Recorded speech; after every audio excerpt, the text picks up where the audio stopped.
देखिए, चुनाव का समय है, तो जब त्योहार का समय होता है, अभी दिवाली थी, त्योहार का समय होता है तो हम क्या करते हैं? पूजा पाठ करते हैं, घर की सफाई करते हैं, त्योहार की तैयारी करते हैं कि नहीं? जब खेती में कटाई का मौसम आता है, कटाई का समय होता है तो क्या करते हैं? तैयारी करते हैं कटाई के लिए, खेती में जाते हैं, सुबह शाम मेहनत करते हैं, कटाई करते हैं।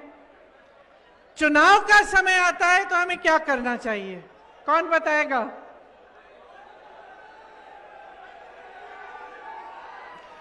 चुनाव का समय होता है हिसाब किताब करने का समय, सही है?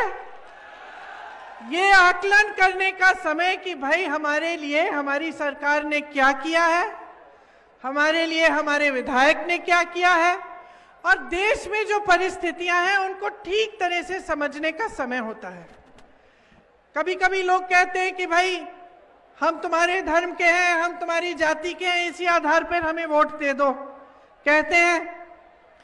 लेकिन मैं कहना चाहती हूं कि वोट जो है आपका, वो पूरी जिम्मेदारी से, समझदारी से आप ही के पक्ष में जाना चाहिए।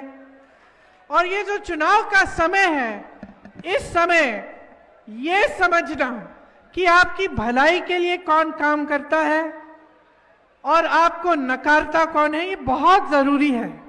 तो बहुत सारे नेता आते जाते हैं मंच पे, हम कांग्रेस के नेता हैं, कांग्रेस के पक्ष में तो बोलते ही हैं।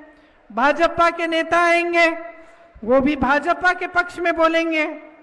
अच्छा, वो कहते हैं हम भ्रष्ट हैं, कहते हैं ना, कांग्रेस वाले भ्रष्ट हैं कहते हैं, हम कहते हैं भाजपा वाले भ्रष्ट हैं। वो कहते हैं कि हम काम नहीं करते, हम कहते हैं वो काम नहीं करते। तो इस बीच कभी कभी मुझे लगता है कि जनता कैसे समझेगी कि भाई सही कौन कह रहा है, झूठ कौन कह रहा है। तो ये जो समय है चुनाव का, इसमें आप सबकी बातें अच्छी तरह से सुनो, ध्यान से सुनो। मोदी जी आए, उनकी सुनो, भाजपा के नेता हैं, उनकी सुनो, हमारी सुनो। हमारे बड़े बड़े बड़े नेता गहलोत जी, राहुल जी, खड़गे जी आए आपके सामने, उनकी बात सुनो।